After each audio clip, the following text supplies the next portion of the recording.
ሰላም እንዴት ናችሁ? ዛሬ ደግሞ የፀጉር ማስተካከያ እና የጺም ነው ይዤላችሁ የመጣሁት። እንደምታዩት በጣም ቆንጆ ነው። በጣም ጥራት ያለው እቃ ነው። ጥንካሬም ያለው ይመስላል። የሚሰራው በቻርጅ ነው። አንዴ ቻርጅ ካረጋችሁት ለብዙ ጊዜ መጠቀም ትችላላችሁ።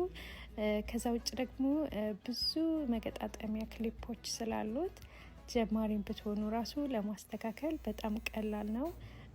በመቀስ ሲሆን ያው አንዴ ወደ ላይ አንዴ ወደ ታች አለ ትላላችሁ። ይሄ ክሊፑ ግን ራሱ ነው የሚያስተካክልላችሁና በተለይ ደግሞ ወንዶች ልጆች ካላችሁ በሌላ ሰውም ከሚስተካከሉ ወይም ደግሞ ወረፋም ይዛችሁ በየ2 ሳምንቱ እየሄዳችሁ ማስቆረጥ ይከብዳል። በዛ ላይ ደግሞ ፀጉርም ለማስተካከል እዚህ ሀገር እንደምታውቁት በጣም ውድ ነው እና ቤታችሁ እንደምንም ተለማምዳችሁ ቀላል ነው። ልጆቻችሁን እዛ ውጭ ደግሞ ባላችሁንም እንደዚሁ ማስተካከል ትችላላችሁ። ራሳችሁንም ማስተካከል ትችላላችሁ ወንዶች።